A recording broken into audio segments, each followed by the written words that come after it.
আল্লাহ তাআলা যখন জান্নাতীদেরকে নিয়ে সমাবেশ ডাকবেন,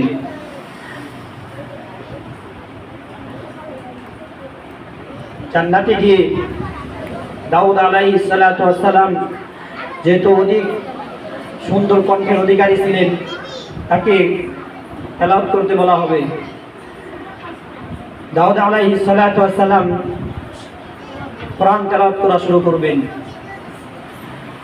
তারপর আল্লাহ তাআলা বলবেন যে কোরআনের জন্য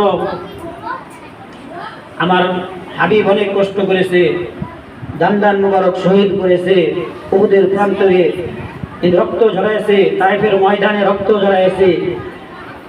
এখন আমার হাবিব কোরআন পাক তেলাওয়াত করুন। রাসূলুল্লাহ সাল্লাল্লাহু আলাইহি সাল্লাম সেই দিন সূরা ইয়াসিন তেলাওয়াত করে শোনাবে।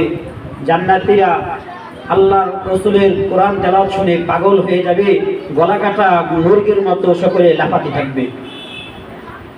এত সুন্দর কোরআন তেলাওয়াত করে শোনাবেন। এরপরে আল্লাহ তাআলা নিজে সূরা রহমান তেলাওয়াত করে শোনাবে। মানুষ হাজার হাজার বছর পাগল হয়ে পড়ে থাকবে। সেই কোরআন শরীফ যে যেভাবে পড়তেছে আল্লাহ তাআলা তাকে ওইভাবেই তার জবান দিয়ে এই মধুর বাণী আমাদেরকে শোনাইতেছেন। এই পর্যায়ে কালামুল্লাহ শরীফ থেকে তেলাওয়াত করে শোনাবে মোহাম্মদ শহীদুল ইসলাম।